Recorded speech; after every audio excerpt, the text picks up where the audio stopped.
AITA for boarding a cruise ship after my adopted granddaughter was left home alone? The phone tore through the silence at 2:30 in the morning. After 42 years of marriage to Margaret, I have learned the hard way that nothing good comes from a call at that time of night. Margaret stirred restlessly beside me while I fumbled for my reading glasses on the nightstand and squinted against the aggressive glare of the screen. Lily's name shone in the dark like a warning. "Grandpa."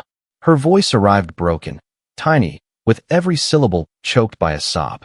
"Grandpa, I need you." My heart sank to my stomach. Lily is only 9 years old. At that hour, she should have been fast asleep in her bed, 12 miles from our house, not calling me with a broken spirit in the middle of the night. I sat up abruptly, my head cleared by adrenaline. My contractor's instincts, forged in 1,000 structures, screamed at me that something was structurally wrong with that scene. "What is wrong, sweetheart? Where are you?" I asked, trying to anchor my voice. "I am at home. They left without me, Grandpa. They went on the cruise and left me." The words dissolved into a cry so bitter I could hear her gasping for air. In the background, I heard the voice of a woman trying unsuccessfully to calm her. "Mrs. Ramirez is here, but I don't understand. Why didn't they take me? What did I do wrong?" Mrs. Ramirez was the nanny who helped the family. My son Andrew and his wife Victoria had been planning a 10-day Caribbean cruise for months, departing from the Port Miami terminal.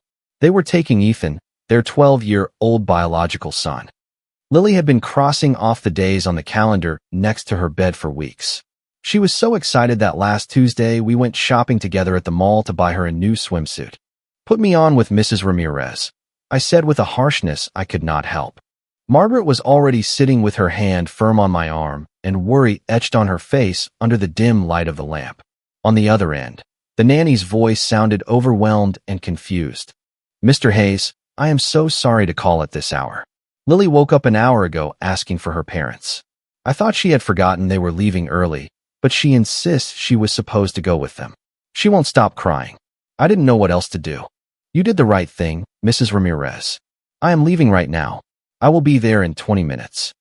I jumped out of bed and grabbed the jeans I had left on the chair. Margaret moved with the same urgency, not asking yet, because she knows me well enough to know the details would come in the car. The drive to Andrew's house took us barely 18 minutes. It is very likely I broke some speed limit on the interstate, but I could not think of anything else. Margaret was by my side with her jaw clenched, that expression telling me she was already 3 steps ahead, fitting the pieces of the betrayal together. "They wouldn't have just forgotten her," she said quietly. "No," I nodded bitterly. "They didn't forget. It was a conscious choice. My son and his wife had deliberately left my granddaughter behind while they went on a luxury vacation with Ethan. Lily came to our family 3 years ago, carrying more pain than any 6-year-old girl should know. After losing her parents in an accident and going through 3 foster homes, she finally ended up with Andrew and Victoria. The adoption was formalized 18 months ago, and we celebrated in style. I built a wooden playhouse in the backyard myself, taking care with every board so it would be strong enough not just to hold her weight, but the weight of finally having a place that was truly hers. I parked in the driveway of the house, which was dark except for the living room light. Through the large window, I saw Lily curled up on the sofa with Mrs. Ramirez beside her. Her small body shook with the spasms of crying. The sound I made closing the car door must have startled Margaret. I did not realize I was growling with rage until she put her hand on my chest before entering. "Remember who needs you now," she whispered. "Lily needs her grandfather, not your anger." She was right. She always is. I took a deep breath, relaxed my fists, and opened the door with the spare key. Seeing us enter, Lily looked up. Her face was swollen and her dark hair tangled from sleep. She threw herself into my arms with the force of someone who has been holding up the whole world and finally allows herself to let go. "I don't understand, Grandpa. Why didn't they wake me up? Did I do something bad?" I tried to behave, really. Over her shoulder, I met Mrs. Ramirez's eyes. She was distraught. "I should have called sooner," she confessed. But Victoria told me Lily was grounded, that it was a last-minute decision and I had to stay with her. But the girl knew nothing about any punishment. I thought it was a misunderstanding, but the more I think about it, this doesn't make any sense. "No," I stated firmly, holding Lily tighter. "It is not right at all. Margaret was already searching the house with determination. She returned shortly after with Lily's suitcase, which remained intact in her room by the door. "Sweetheart," Margaret said, crouching in front of her. "Did Mom or Dad tell you that you weren't going on the cruise?" Lily shook her head, sobbing. "Mom said the ship left at 11 and we would leave very early. She told me to sleep peacefully, that she would wake me up at 5, but nobody came. I called their cell phones and it goes to voicemail." Both had turned off their phones. They had abandoned their 9-year-old daughter, disconnected from the world, and set sail with their biological son. Rage clouded my vision. I have spent my career raising walls and roofs. I understand foundations and loads, and I know that sometimes the only way to save a structure is through a controlled demolition. "Lily," I said, looking her in the eyes, "how would you like it if we went on the cruise ourselves?" Her eyes widened in disbelief. "But they already left without me." "I know, but that ship doesn't leave Port Miami until 11 in the morning. It is 3 a.m. We have 8 hours. If we leave now, we will meet them right there. What do you say? Can we do that?" Hope flickered in her eyes, fragile as a flame in the wind. "Sweetheart, I can move heaven and earth so you are okay." Margaret was already typing on her phone looking for last-minute reservations. Mrs. Ramirez started checking the girl's suitcase. "I called my bank to increase the card limit and then the cruise line. Yes, there were cabins. Yes, paying the emergency surcharge, we could board." By 4:30, we were back on the road. Lily fell asleep in the back seat, hugging her stuffed elephant. Margaret drove while I started the legal offensive. I called my lawyer. He was not amused by the time, but he woke up as soon as he heard child abandonment. "Document everything, Walter. This is serious. We could ask for legal custody if this escalates." Then I called my daughter Jennifer in Chicago. Her reaction was explosive. "I am flying down to Florida tomorrow. No one is ever leaving that girl alone again." As the sun began to peek over the Atlantic coast, I felt the weight of responsibility on my shoulders, the same weight I felt when leveling a foundation. Today it was time to protect what others had tried to tear down. As the sun rose over the coast, bathing the horizon in an intense orange, I felt that old familiar weight of responsibility settling on my shoulders. It was the same weight I carried raising my own children under the August sun. The same I felt raising houses for young families, making sure every wall was plumb and every foundation capable of withstanding the passage of years.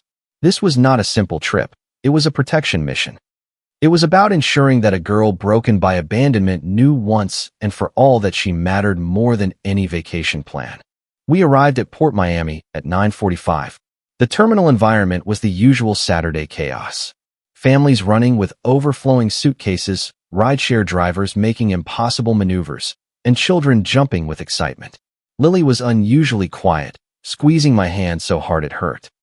She had put on the yellow dress with white flowers we bought together for the trip. She had brushed her hair with touching care and braided 2 perfect plaits. She was trying so hard to be the good girl, to be worthy of being included, that I felt a pang of pain in my chest. The terminal was teeming with people. We checked in, passed security checks, and followed the flow of passengers to the gangway.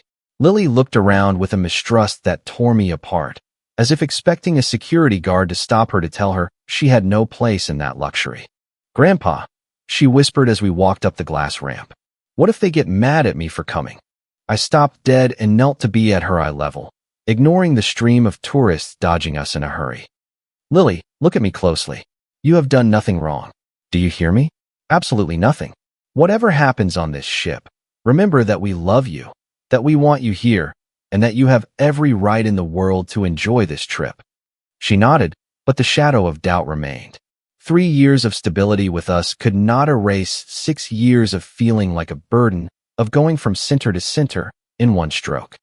That kind of structural damage takes a lifetime to heal, and every slight from Andrew and Victoria was a new crack in her confidence. The ship was an impressive hulk, a floating city of white steel and glass. We found our cabin on deck 8. We dropped the bags, and I checked the cruise app. There was a mandatory emergency drill at 10:30, and right after, the sail-away party on the upper deck at 11 o'clock. Perfect. Everyone would be there. That is where we would find them. I bought Lily an ice cream at one of the deck cafes.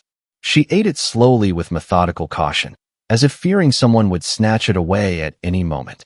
Margaret did not let go of her hand, pointing out the pools and slides to try to distract her, but Lily's eyes were radars. She scanned every group of people looking for her family's faces. We located them in the middle of the sail-away party. The deck was bursting. The music thundered and people toasted as the ship slowly moved away from the dock. And there, leaning on the railing, I saw my son and his wife. Andrew was laughing at something Ethan said while wrapping his arm around Victoria's waist. Ethan was sporting a cruise t-shirt and was red with pure excitement. Victoria looked the living image of relaxation with a tropical cocktail in hand and her designer sunglasses on her head. They looked like the perfect family in the ad for their ideal life. A family that had decided they had one piece too many. Lily saw them at the same time I did. She stood stone still, crushing my hand in her fingers. "There they are," she whispered with a thread of a voice. "I know. Sweetheart, are you ready?" She nodded, but I felt she was shaking like a leaf. We crossed the deck, making our way through the crowd. Other passengers moved aside, perhaps sensing the tension emanating from me. I must have looked like a concrete wall advancing toward them. Ethan was the first to see us. His jaw dropped to the floor. "Grandpa." "Lily, but what are you doing here?" Andrew turned slowly. The color fled from his face in a second, leaving him pale as wax. Victoria's face was a map of emotions. Surprise, confusion, and finally a cold anger she could not hide. "Dad," Andrew's voice cracked. "What are you doing here?" "I could ask you the same question, son," I said with icy calm, although inside my hands trembled from the sheer effort not to scream. "But I think the relevant question today is, why is Lily here with me and not with you?" The people around us started lowering their voices. The party music suddenly sounded out of place, too loud for the drama brewing. Victoria composed herself quickly, putting on her responsible mother mask. "Walter, this is a misunderstanding." Lily was grounded. We tried to explain it to her, but don't even think about it. I cut her off, and my words sounded like an axe on dry wood. "Don't you dare lie to my face. Lily knew nothing about any punishment. You told her she was coming. She packed her suitcase with all the excitement in the world. She went to sleep counting the hours for you to wake her up, and instead, you abandoned her in the middle of the night and turned off your phones so you wouldn't hear her screams." "Dad, please, let's talk about this somewhere more private," Andrew pleaded, glancing sideways at the spectators already gathering. "Absolutely not," I declared. "I don't think privacy is needed. Because what you have done was public and deliberate. You abandoned your daughter.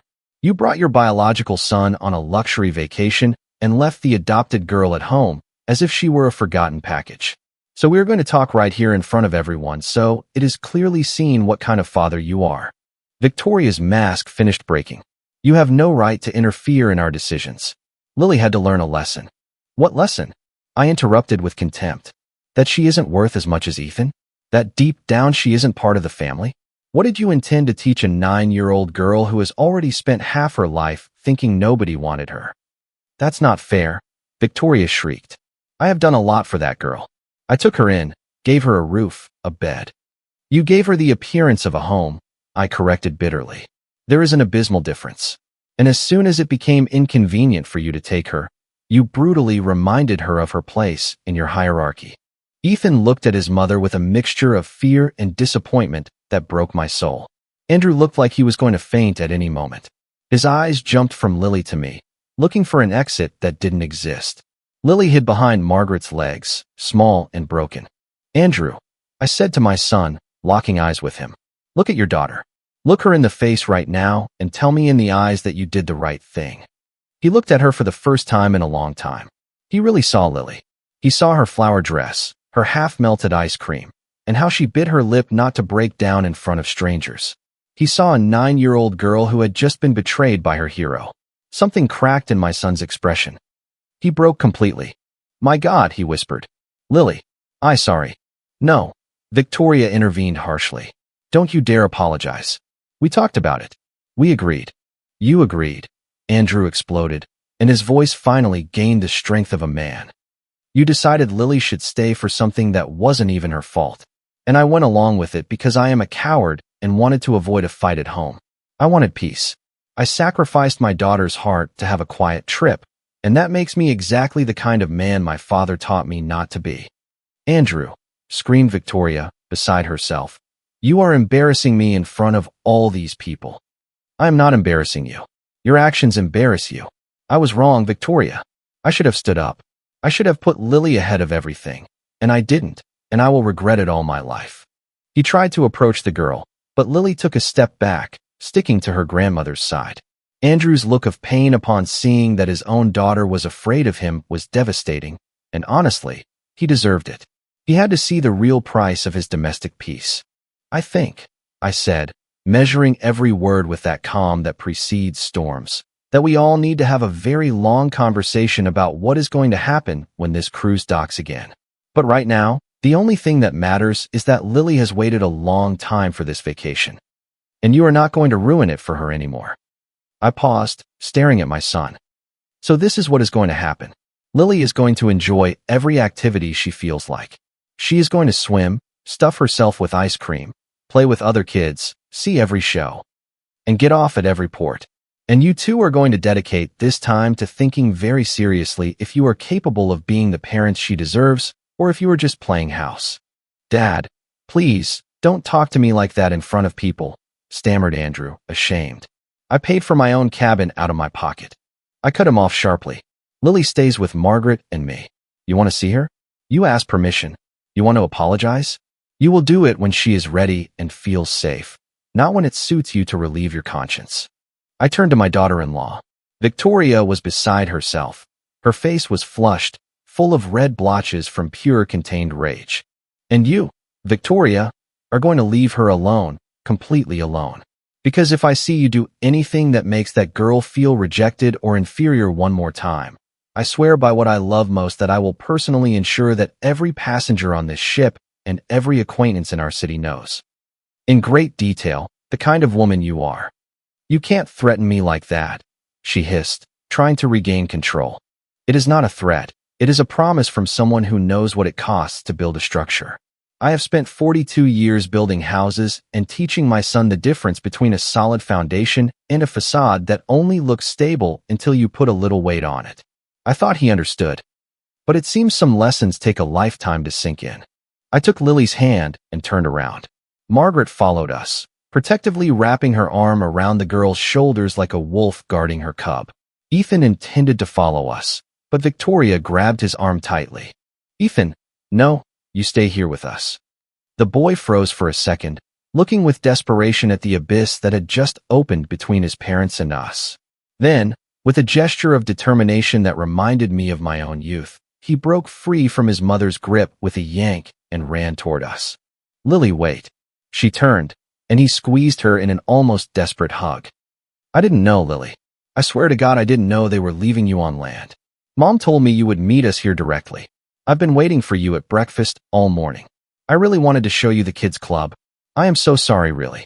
Lily hugged him back tightly. Seeing how she forgave her brother instantly, without a shred of resentment, made something break inside me. That was unconditional love. That was what this girl deserved, and what the adults who swore to protect her had denied her out of pure comfort. "It is okay, Ethan," she whispered. "You didn't do anything wrong. Come on," I said, trying to swallow the lump in my throat. "Let's explore this metal giant." The rest of that first day was a strange mix of euphoria and tension. We did exactly what I promised. We took Lily to the water slides, the arcade, and the biggest ice cream parlor on the ship. We watched as she began to loosen up little by little, to laugh out loud, to behave like the 9-year-old girl she was, and not like the traumatized little one fear wanted to reclaim. Ethan stayed with us almost the whole time, and I didn't stop him. He wasn't the problem. He was another victim of his parents' blindness. Andrew tried to approach on 3 occasions. Every time I saw him coming, I simply raised my hand. "Not yet, Andrew. It is not the time," I would tell him. He nodded with his eyes downcast and retreated. Victoria, for her part, kept a prudent distance, shooting sparks from her eyes every time we crossed paths on deck. It was exactly what I wanted. That night, after Lily fell fast asleep in our cabin, exhausted from processing so many emotions between slices of pizza and slides, Margaret and I went out to the private balcony. The ship cut the waves in silence, and the moon reflected on the water like a silver path. "You know this doesn't end here," Margaret said quietly, breaking the silence. This is just the first sledgehammer blow. I know. Victoria is not going to forgive us for embarrassing her. She is going to put Andrew between a rock and a hard place. She's going to force him to choose, and Lily is going to need us to be her rock. This slight is going to be branded on her. Walter. I remained silent for a good while listening to the murmur of the engine and the wind. I thought about Lily's face waking up alone in an empty house. I thought about how she frantically tried to search her little head for what sin she had committed to be abandoned. I thought about the treehouse I built her, securing every screw so she would never feel unsafe up there. Do you know what I realized today, Margaret? I finally said. I have spent 40 years building walls, and the first thing you learn in this trade is that you cannot build anything that lasts on a bad foundation. If the base is cracked, if the concrete is of poor quality, or if the ground isn't firm. It doesn't matter how pretty you paint the facade. Sooner or later the house falls on top of you. I gripped the balcony railing tightly. Victoria has tried to build a family on a rotten foundation. She made Lily believe she was part of the group, but with conditions. Only when she didn't bother. Only when she fit in her Instagram photo. Only when she didn't take time away from her biological son. That is not a family. Margaret, that is a quicksand trap. And what do you plan to do now? She asked, squeezing my hand. What I have always done when a structure threatens to collapse, I replied firmly. Identify the faults, decide which beams can be saved and which must be demolished without mercy, and then rebuild something that is strong enough so that no one is afraid the roof will fall on them while they sleep. Margaret looked at me with sadness. Do you know that could mean losing our son? If Andrew chooses Victoria, if he decides his marital comfort is worth more than his daughter's dignity, then he will have already made his decision and will have to live with it, I said without my voice shaking. But I have already made mine. That girl sleeping in there hugging her elephant needs someone to choose her for real, without doubts and without buts. And if her parents aren't capable of doing it, by God I will. Even if I have to tear everything down to start from scratch. The next morning, Andrew was waiting in front of our cabin long before we went out for breakfast. Lily tensed up seeing him. I felt her fingers digging into my hand seeking an anchor. Andrew looked deplorable. Deep dark circles, wrinkled clothes, and the look of someone who has not slept a wink processing his own sins. Sometimes remorse is the first step to clearing a vacant lot. Can we talk? He asked with a hoarse voice. That depends, I replied dryly. Do you have something to say that Lily really needs to hear? He nodded in silence, and, regardless of who might see him in the hallway, he knelt to be at the girl's eye level. Lily, I need you to listen to me well. What I did was wrong. There is no excuse, no explanation, no but that counts. I left you behind because I was weak. Because I didn't fight for you as a father should fight for his daughter, and because I allowed my fear of having a fight at home to hurt you. Who are the one I must protect most? I am your father, and I failed you in the worst possible way. I am sorry with all my soul. Lily watched him in silence, face expressionless. That mask of survival that children who have suffered learn to put on too soon. I know I can't erase what happened, Andrew continued, his voice breaking. But I promise you on my life that it will never happen again. You are my daughter, you are Ethan's sister, you are part of this family in your own right, and nothing, absolutely nothing is going to change that. If I have to choose between you and anyone else in this world, I choose you always. Do you understand, sweetheart? And Mom? Lily asked in a barely audible whisper. Andrew clenched his jaw, and I saw a resolution in his eyes that I hadn't seen in years. Mom and I have to talk about very serious things, but whatever happens between us, that doesn't change that you are my daughter and that I love you above all else. Okay, she nodded very slowly. I saw how for the first time in days her shoulders stopped being in a defensive position. Andrew stood up and looked directly at me. Dad, I know I messed up. I know a sorry doesn't fix the hole I made, but I ask you to let me try to repair it. Let me spend time with her this week. Let me show her that my words aren't just blown away by the wind. I studied my son's face. I saw exhaustion, yes, but I also saw the boy I taught that in carpentry, as in life, you have to measure twice and cut once. He had cut wrong, but the wood could still be used if worked with patience. Do you want to regain your daughter's trust? I told him. Then earn it day by day, decision by decision, but burn this into your mind. If you hurt her again, if you choose your comfort over her heart again, I will take her away from you. I will ask for legal custody if necessary. She will always have a place with us. And I will not allow you to break her soul again. It is clear, crystal clear, Dad. During the next 7 days, I witnessed my son trying to put the pieces of his family back together. He showed up at every meal, participated in every game, and was patient when Lily was distant. Ethan was his best ally with his natural energy and lack of malice. He dragged his sister on adventures all over the ship. Little by little, Lily's laughter stopped sounding forced. Victoria, meanwhile, became a shadow. I saw her sometimes on the upper decks, always with a drink in hand, and laughing with strangers with a stridency that betrayed her misery. I didn't feel an ounce of pity. Some people prefer to set their house on fire rather than admit the roof has leaks. On the 5th day, sailing back now, Andrew approached me while the kids were at the kids' club. I told Victoria I want a separation as soon as we set foot in Miami, he blurted out without preamble. I've been justifying the unjustifiable for too long. The psychologist warned me last year that she felt a deep rejection towards Lily, but I wanted to believe it would pass, that if I kept the peace, everything would work out. But you were right, Dad. The foundations are compromised. And I can't build a home on a base that excludes one of my children. I stood looking at the white wake the ship left in the sea. It is a hard decision, son, but it is the only honest one. I am proud that you finally picked up the hammer to tear down what doesn't work. I should have done it 3 years ago, he added bitterly. But I wanted the picture of the perfect family. I was willing to ignore the cracks just so I didn't see the collapse. What matters isn't the time you lost, but what you build from now on. On the last night, there was a farewell party with performances. Lily had signed up to sing something she had rehearsed in secret with Margaret. When she came out on stage in her yellow dress, clutching the microphone with her tiny hands, I got a lump in my throat. She sang a simple song, but when she got to the chorus, she looked directly at Andrew with shining eyes. The lounge exploded in applause, but I wasn't looking at the audience. I was looking at my son, who was weeping inconsolably while applauding until his hands hurt. And I looked at Victoria 3 rows back, her face rigid as marble, refusing to lift a finger. In that moment I knew that some structures are simply impossible to save. We disembarked in Miami on a Saturday morning. The real world awaited us with its lawyers, its paperwork, and its sorrows. But as I walked down the gangway holding Lily's hand, with Margaret by my side and Andrew and Ethan guarding us, I felt a peace I didn't remember. This is what a present family should be, choosing each other when everything gets uphill. 6 months later, the divorce was formalized. Victoria moved to another city and decided to start from scratch, far from what she considered a mistake. She has limited visits with Ethan and none with Lily by her own choice. Good riddance. I wished her. She isn't needed here. Lily started therapy twice a week.